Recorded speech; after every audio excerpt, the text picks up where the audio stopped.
Welkom by die Weersentrum. Ons het 'n nat koue dag gehad hier oor die oostelike gedeeltes van Suid-Afrika en kyk net al die wolke op die satellietbeeld. 'n Tweede sisteem beweeg in, dit het vir ons hoë vlakwolke gebring hier oor die suidelike gedeeltes.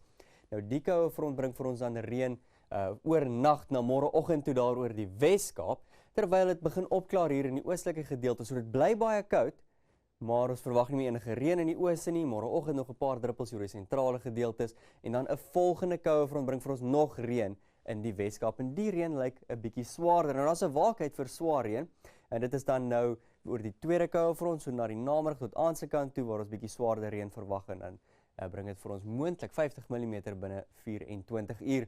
KwaZulu-Natal gedeeltelik bewolk koud in die binneland, teen die kus bereik ons amper die middel 20s en dan vir die oostelike gedeeltes van die Oos-Kaap is dit bewolk, koud en reënerig. Die maksimum temperatuur hier so rondom 15, maar al die wolke hou die minimum so bietjie hoër, so daar so rondom 5.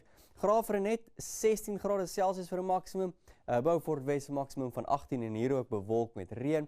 Kaapstad 2 koue fronte, môreoggend so 'n bietjie reën as gevolg van die eerste een, môre namiddag so 'n bietjie harder reën as gevolg van die tweede een en is ook bewolk en reënerig deur die binneland. Nou vir die Noord-Kaap bietjie reën vir Calvinia en Sutherland, verder is dit gedeeltelik bewolk, maar daar waar die suidelike gedeelte, Skoolsberg, De Aar, daar kan ons ook bietjie reën kry vroeg môreoggend.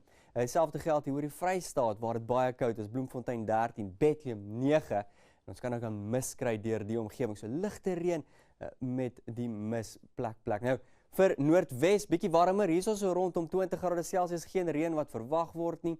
En dan vir Limpopo sien ons die maksimum temperatuur ook so tussen 20 en die middel 20s, gedeeltelik bewolkte toestand. Ons kry ook miskolle deur die omgewing, miskolle deur Mpumalanga waar Mbombela bietjie warmer is, 25 en Skukuza 27. Kyk dit op die Hoëveld. Dis 'n ysige dag, Ermelo 13 en dan vir Gauteng, Johannesburg 14 en glo dit, dis warmer as wat vandag was. Mis ook deur die omgewing, Pretoria bereik 'n maksimum van 16.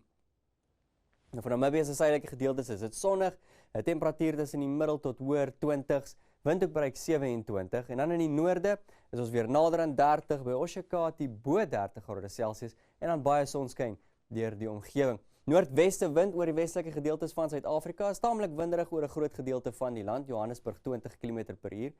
Woensdag het ons nog steeds reën as gevolg van daardie tweede koue front oor die suidelike gedeeltes van die land, maar nou is dit sonnig in die noorde en dan vir donderdag is dit net gedeeltelik bewolk en koud daar in die weste, terwyl ons 'n bietjie reën aan verwag hier vir KwaZulu-Natal. Dis al van my af. Totsiens.